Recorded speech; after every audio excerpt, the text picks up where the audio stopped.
Okay, let's see this question. ये question दिया है हमें, can a choke coil be replaced by condenser of suitable value. तो ये टॉपिक है चोक कॉइल। ठीक है, तो ये समझने के लिए हमें पहले पता होना चाहिए कि चोक कॉइल होती क्या है और हम क्यों इसे यूज करते हैं। तो आइडियली चोक कॉइल एक इंडक्टर होता है सिंपली, जिसको पैरेलल में या सुटेबल कनेक्शंस के अकॉर्डिंग हम जोड़ते हैं, और इसका काम होता है to control variation of current, to control variation of current. अब करंट कंट्रोल के लिए हम रजिस्टर भी यूज कर सकते हैं, लेकिन नहीं करते हैं। क्यों? क्योंकि रजिस्टर में एनर्जी लॉस होता है, पावर लॉस होता है।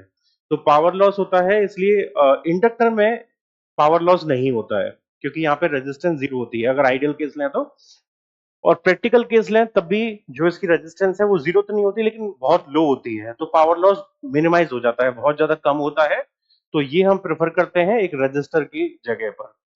अब इसकी जगह पर हम कंडेंसर लगा सकते हैं। कंडेंसर या कैपेसिटर का वोल्टेज कंट्रोल के काम आ सकता है, वोल्टेज कंट्रोल के फॉर्म में उसको हम यूज कर सकते हैं। लेकिन फ्रीक्वेंसीज जो है वहां पर हमें उनको देखना पड़ेगा। तो थियोरेटिकली हम चेंज कर सकते हैं अगर फ्रीक्वेंसीज का कोई स्पेसिफिक रिक्वायरमेंट नहीं है, क्योंकि इसकी जो फ्रीक्वेंसी की वैल्यू पर रेजिस्टेंस होती है, इम्पीडेंस होती है, वो लो होती है लो फ्रिक्वेंसी पर, और कंडेंसर के लिए हाई होती है लो फ्रिक्वेंसी पर। तो अगर उसका हमें कुछ दिक्कत नहीं है तो हम इसकी जगह उसको भी यूज कर सकते हैं, क्योंकि कंडेंसर और कैपेसिटर के लिए भी जो एवरेज पावर लॉस है वो जीरो होता है। तो इसके लिए भी एवरेज पावर लॉस जीरो होता है और कंडेंसर के लिए भी। तो हम चोक कॉइल यूज करते हैं because it's average power loss is zero, और ये कंडेंसर के लिए भी होता है। तो सिर्फ इस पॉइंट से देखें तो हम यूज कर सकते हैं कंडेंसर को।